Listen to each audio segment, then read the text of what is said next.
I could see, even more than as a doctor, I could just see that she would be superb as a teacher. I think the first impressions with Ruth is competence, warmth and empathy, a sense of fun, commitment and conscientiousness and passion for what she did. I think she really loved what she did. She said to me on more than one occasion that her teaching commitments were, it was the best job in the world, she said. So she treated us all like colleagues rather than as students. Ruth was an absolute legend, among her students, and we all really, really miss her. Over the time that I knew her, she impacted on me so much. She's an amazing teacher. She had so much faith in me, and never made me feel stupid, even when I was blatantly stupid. Ruth, you were our first year GP tutor, and you helped shape us for the future.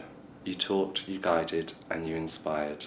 You will always be someone I looked up to and admired. She was an extremely good listener.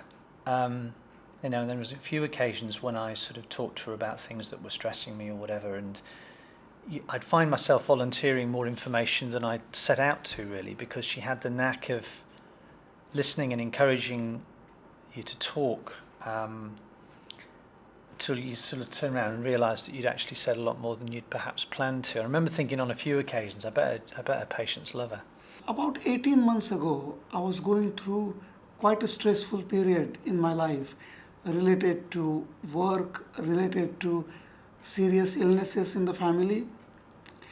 And at that time, the amount of concern and empathy that Ruth showed to me is the one that I remember about Ruth.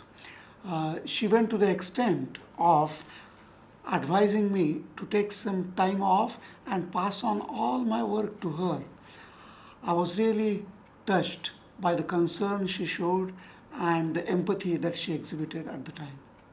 Ruth always used to say to us that it was really important to eat 10 pieces of fruit and veg a day, not 5 but 10. So whenever we would say be eating fruit, we'd say, look Ruth, I'm eating fruit, and even if it was 2 bananas, Ruth would say, no, sorry, that's not good enough, they have to be different fruit and veg. And we thought, oh God, that's a bit of a challenge, 10 different pieces of fruit and veg every day. You made me stop, you made me think, you gave me banter with a wink.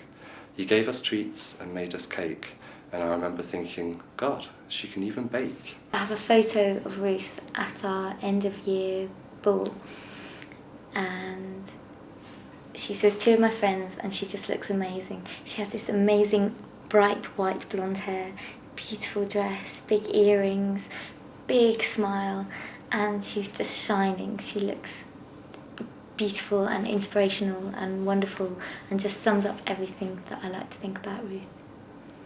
But she loved that teaching job. Oh yes. She said it was the perfect teaching job to have. I mean, she often had students around in the house. Yeah, and the students used to babysit and babysit for her as well.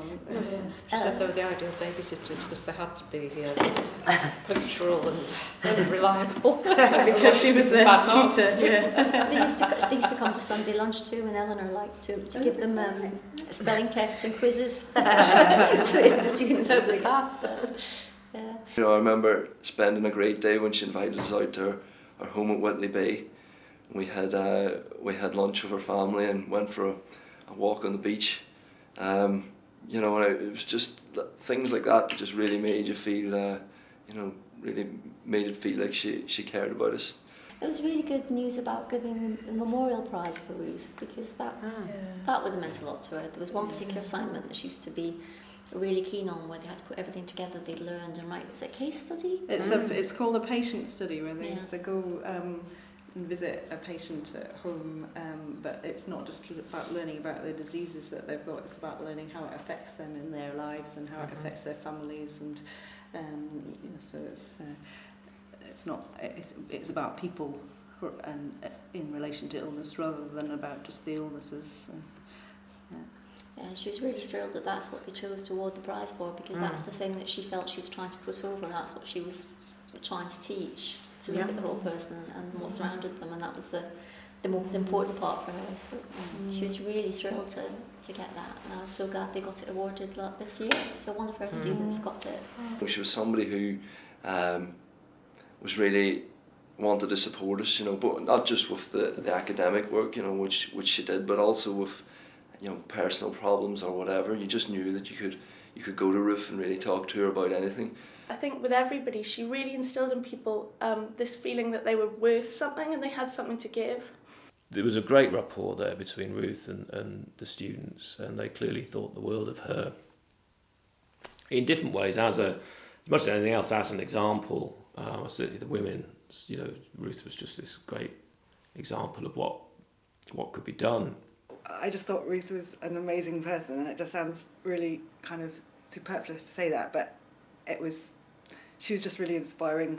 She was really kind, she was supportive. She stood up for us a bit when we asked stupid questions to all the clever people in the class. Ruth touched my life like she touched many others, and I feel privileged to have had the opportunity to have known her for a short while. No matter how busy she was, and she was always busy, she was always sort of rushing from trying to get to A to B, and she always had time to stop and talk. She's the sort of doctor that I would want to go to, that I would want to be one day.